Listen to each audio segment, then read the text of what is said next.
Good evening, my friends, and welcome to Crow Chat tonight on this chilly night. Um, it's good to see you tonight. I say it often that Crow Chat survives and thrives by believing that we can behave while we discuss. Therefore, we don't have to always agree. Matter of fact, we may strongly disagree, but we need not be disagreeable. Um, that's not only wise counsel, it's a much needed example today for our fractured world. And so let's do that and have mutual respect for one another. Good evening, Louise from Mississippi. For we've entered the Advent season, a season and a time for the reflection on the birth and the coming of the Lord Jesus. Now, on a personal line, I do want to say this to you. I'm not wearing this because it's a chilly night and I'm trying to make an effect. I'm wearing it because it's cold. And I just got in from taking out the garbage, and I'm still just kind of chilling down. I may take the hat off in a minute, but it's pretty cold. But tonight I'm cold and dark for another reason. There's such sadness, um, and these are dark days in many ways. And I have to remember it was a dark day when Jesus came. We have to always remember that. But when I think of the Bondi Beach shootings and where Jewish people were shot for the sake of being Jewish, as they celebrated, oddly enough, and then it's not odd, it's the celebration of Hanukkah, the Night of Lights. How sad that on that night to celebrate light, something so dark happened. That was sad indeed. A shooting at Brown University where students who were there studying to be, good leaders in our world get shot down. And there's no motives for either of these. Anti-Semitism is obviously a motive in Bondi Beach, and such things are horrible. It's We live in a world that says never again when we think of the Holocaust, and yet we are repeating so many of the same lessons that led to that here in our country as well. And that was in Australia, where there's not many shootings in Australia. Thank God that people did not have AK-47s and rapid-fire guns. Had they had, the death toll would have been much, much higher. Thank God they had single-shot guns, But we live in a land that demands our freedom, and as one of my favorite songwriters says, Jackson Brown, he said, our children die in the comfort of our arms. And he's not talking about our hands, because we have to have that comforting arms. It allows a lot more damage to happen as well. So anyway, those things are heavy. And then on a personal note, one of my favorite directors and artists in cinema and TV was murdered yesterday. He and his wife, apparently by a drug-addicted son, who, oddly enough, Rob had worked hard to reconcile his son and have his son restored. They even did a movie called, Searching for Charlie, about his addiction.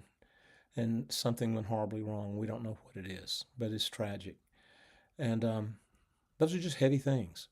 And so I really need what we're doing tonight. I need the Christmas story. I need the Story Begins as our title. This is Crow Chat number 230, and it's the 15th day of December, 2025. We're going to be in the book of Luke for the next few weeks, looking at the Christmas story, what we call Advent.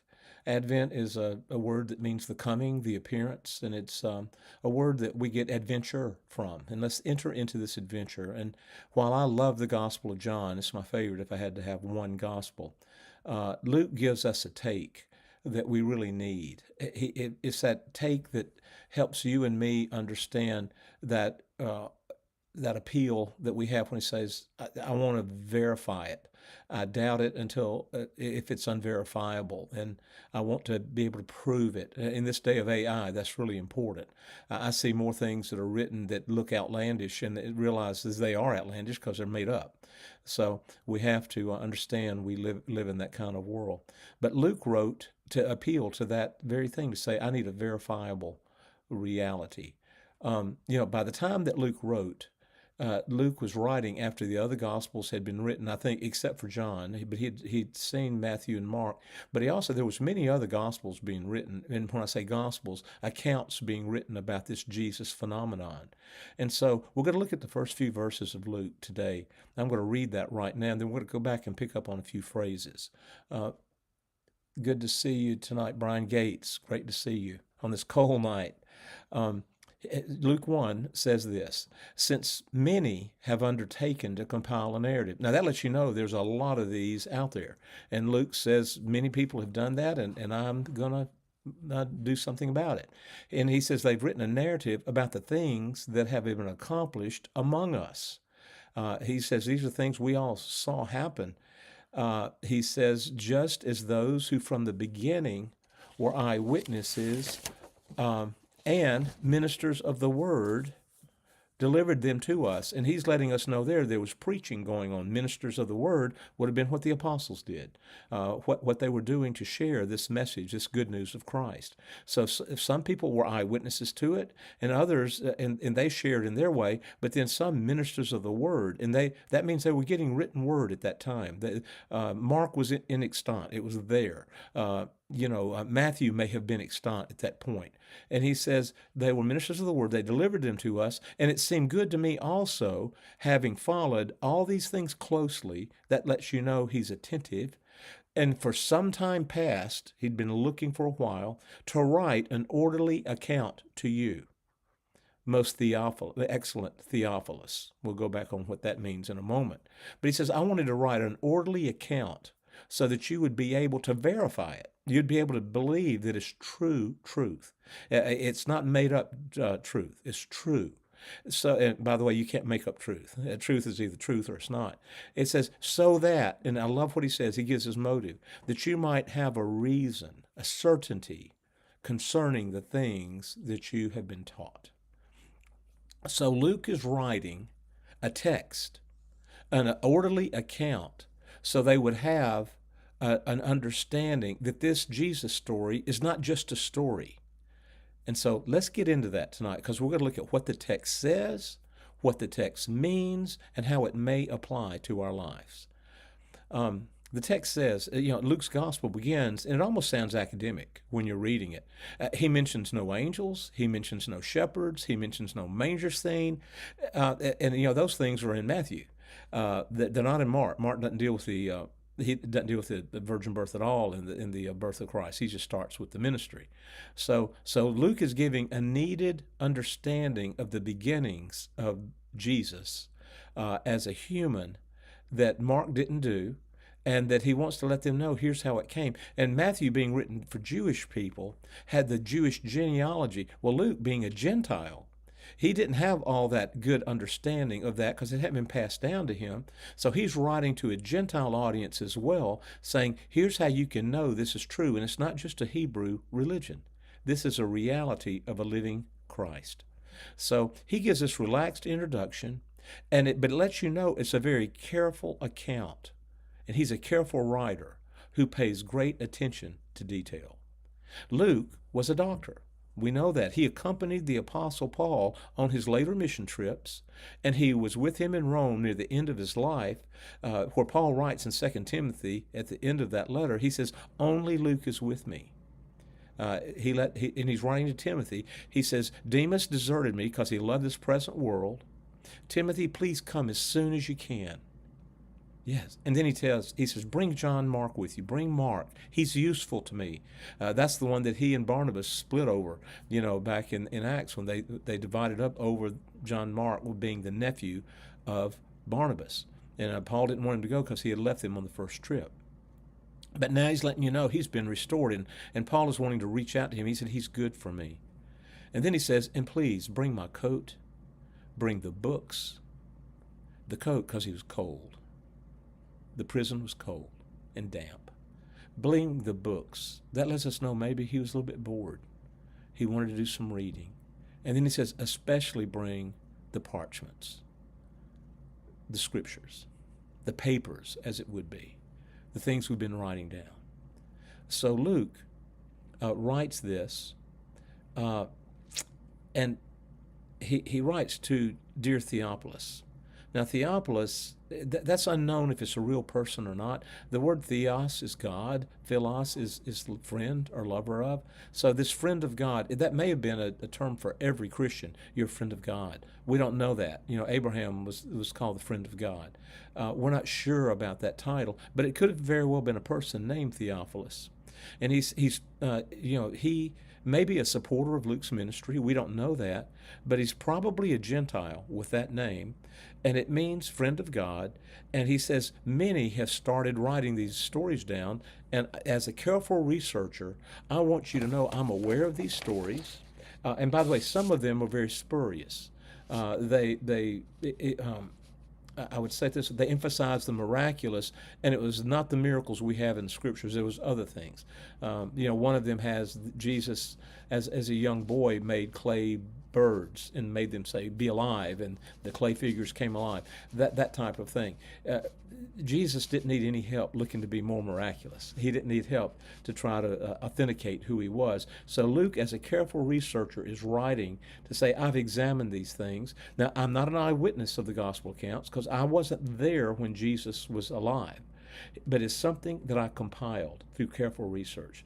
And what sets Luke apart as a writer is not only his ethnicity, being a non-Jew, the only one in the Holy Scriptures, and it was not just his enthusiasm at wanting to write this, it was the fact that he had accuracy. As we see in the gospel, in the book of Acts, he gives Paul's compilation of his mission trips. Luke had spoken with eyewitnesses. Luke knew eyewitnesses. He just happened not to be one.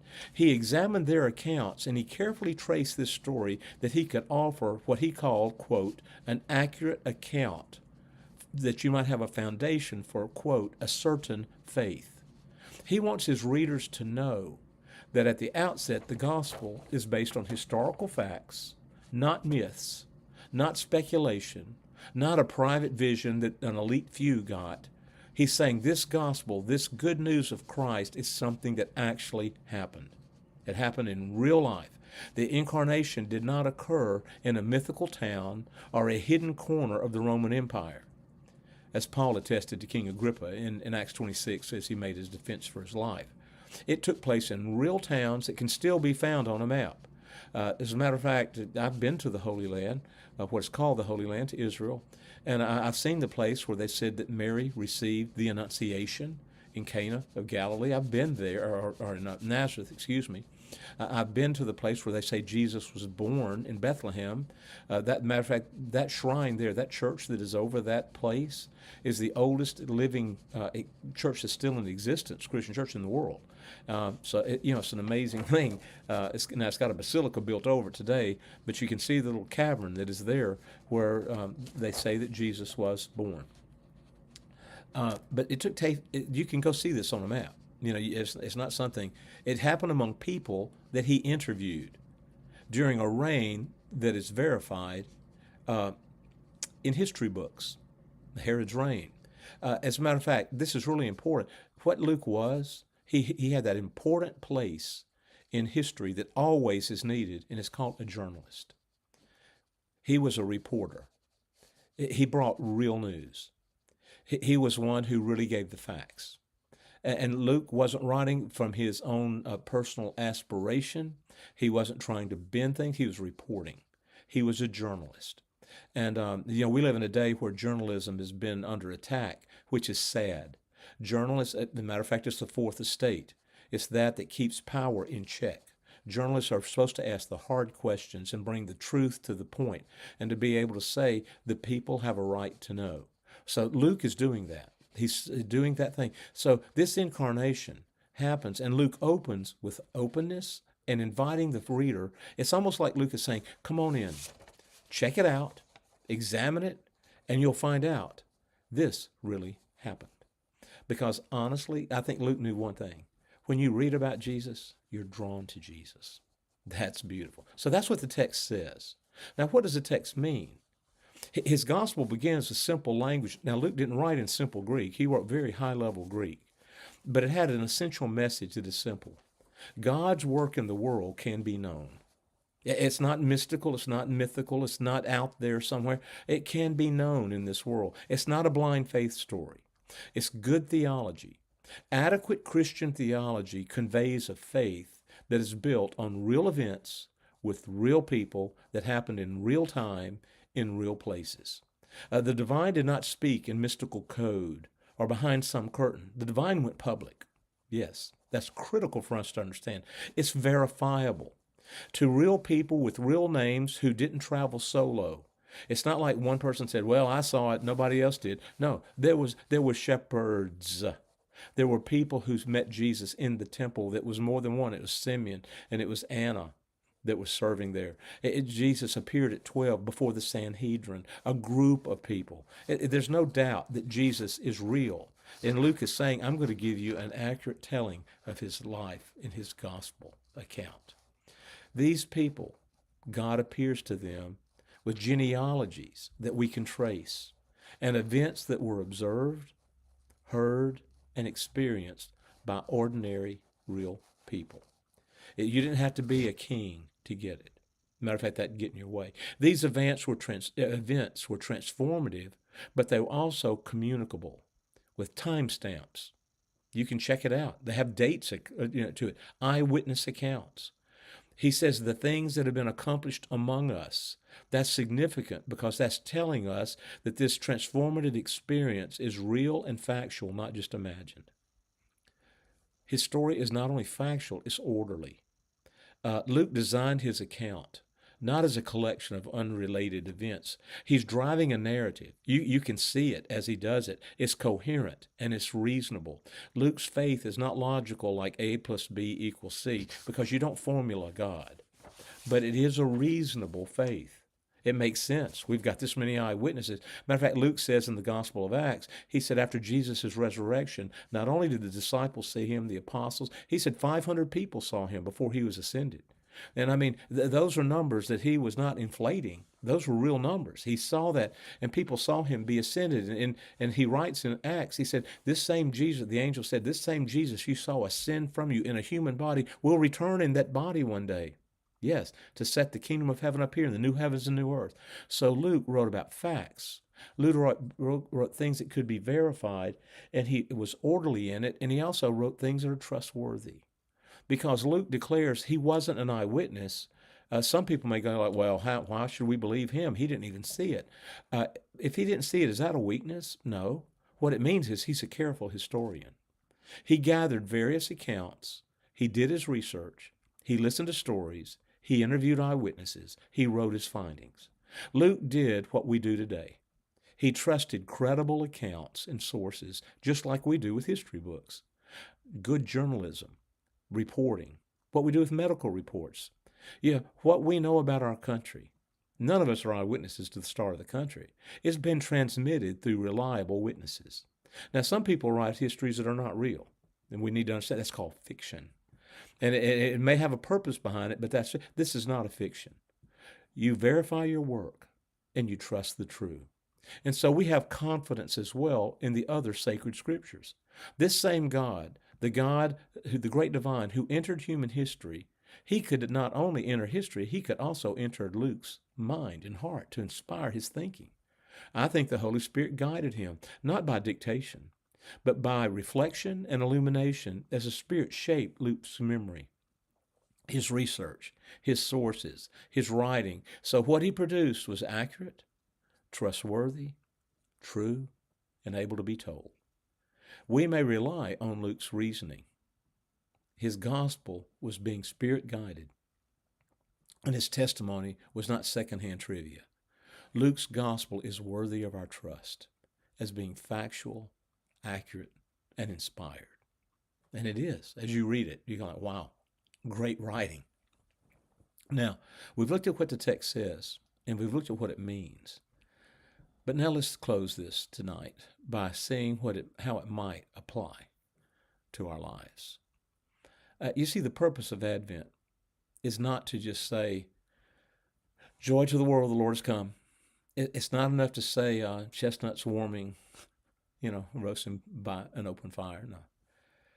The purpose of Advent is to prepare our hearts and minds to be sensitive that we might hear the Spirit speak anew to us about Jesus' coming to reconcile, to redeem, and to restore life to God's purposes. He was coming to set and bring the new kingdom come. And what that means for you, and what that means for me, and what that really does mean. Before we run off to Bethlehem, Luke encourages us to do something. He invites us to slow down.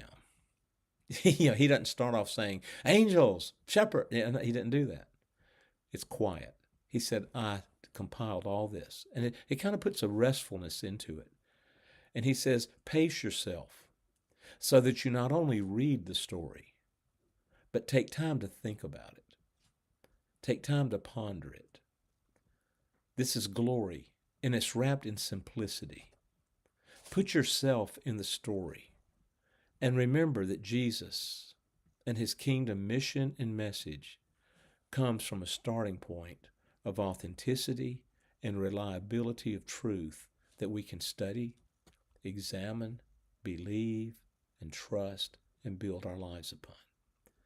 John, not Luke, wrote this in his epistle, not the gospel, but he said, the things that we have heard and seen, we declare to you. For we have seen, and our hands handled, and we touched this thing, the word of life. John is writing as one who is intimate with Christ, and I'm sure that John was one of Luke's sources on some of these stories. John had a deep experience with Christ through his 3 years with him. And in our fast-paced world, and it's actually not just fast-paced, it's frantic, and we get very busy, we get very noisy, Luke has a calming effect. It's had that for me. It's been a blessing for me today when I mention some of the heaviness I've felt. He writes of things that are sublime, incredible. They're also simple. They're amazingly quiet, and they're grounding. He invites me to feel at home in this amazing and yet totally believable story. So we move through Luke's account, and as if we do that, let's focus. I'm going to encourage you, focus on paying attention. Like Psalm 46 reminds us in verse 10, be still, be attentive, and you'll know that I'm God. He will speak. See, we're reminded the divine is always communicating, but we're often too busy to hear. The Spirit is always prompting, but we often grieve the Spirit by brushing off a prompting. I mean, if he's telling you to do something good for someone, we say, well, I'll do it later. No, don't grieve. And maybe we even quench the Spirit by saying, no, I'm not going to do that. Let's pay attention. Let's read carefully in this season. Let's read slowly. One thing I want to encourage you, sound out the words verbally. Read it out loud. Let them linger in the air for a minute. Taste it, feel it, and see that God is good. And as we do this process of meditation, this rumination of the message, where we're digesting it, we may notice a certain style and order in Luke's writing as he describes God's actions in a very human world. We find this human world is infused with the Creator's touch and his tone. We may even see the divine in it. You know, the more we get sensitized to the Spirit, the more we see the touch of God in everything. I was driving out to a church I consult with yesterday, and the roads were slippery. It was a little bit treacherous. And as I was going down the road, I was just noticing the beauty of the snow on the fir trees. And it was just absolutely, I took pictures of it. They don't do justice, as you know. But I was just going, this is marvelous. And I see the Creator's touch. And it makes you realize that this is a good place. God made this world good. So, you know, we notice this style in Luke. And what we see is, it may sound like a voice. It may look like an angel. It may feel like a prompting. But then a baby emerges who brings life, hope, joy, peace, and good news to this world. So on this Christmas season, the hope of our faith is more than a reason for the season. It's not a marketing ploy. It's more than a nostalgia of chestnuts roasting on an open fire and a warm beverage. It's a declaration, and it springs and rings from an angelic messenger who said, I have good news. It's really good news, and it's news of great joy. A Savior has come. He is Christ, Messiah. That's what Christ means, the Lord. And you're invited to come. And you can come see, just like those shepherds who were at that first Christmas night. And they found a baby just as it was announced. And the angel's message is true. It's real. They could see it. And if we will ask, so can we. And we find that it is true. God did come into this world that he made. He came in with a flesh and blood body. And Luke describes how that came to be. So when we read this Gospel of Luke together, we'll start in verse 5 next week. The divine has kept his promises. He's acted in history to shape history. And he shapes history into his story. That's what history is, his story. People from all walks of life. Poor young couples, hard-working shepherds, rich and wise magi, a fearful king, stunned regal advisors. They're all witnesses to it. And eyewitnesses are considered the best evidence for a legal case. They saw it. And Luke gathered all these testimonies. Some of those were written in Matthew. Yeah. But he writes them. And he verifies that account. And he wrote it and recorded it. And now we get to read it. This is where Advent, the great adventure of Jesus, starts. Before the angels sing, before the shepherds run, before the light appears, Luke writes to bring us into the story. So I encourage you, read it, share it. It's good news. And in the closing word, this is how the Bondi Beach, this is how the Brown University, this is how the Savage murder, that's how we address them. It's tragic. It is sad. But you know what? You don't undo those by force. It's good news people need to listen to.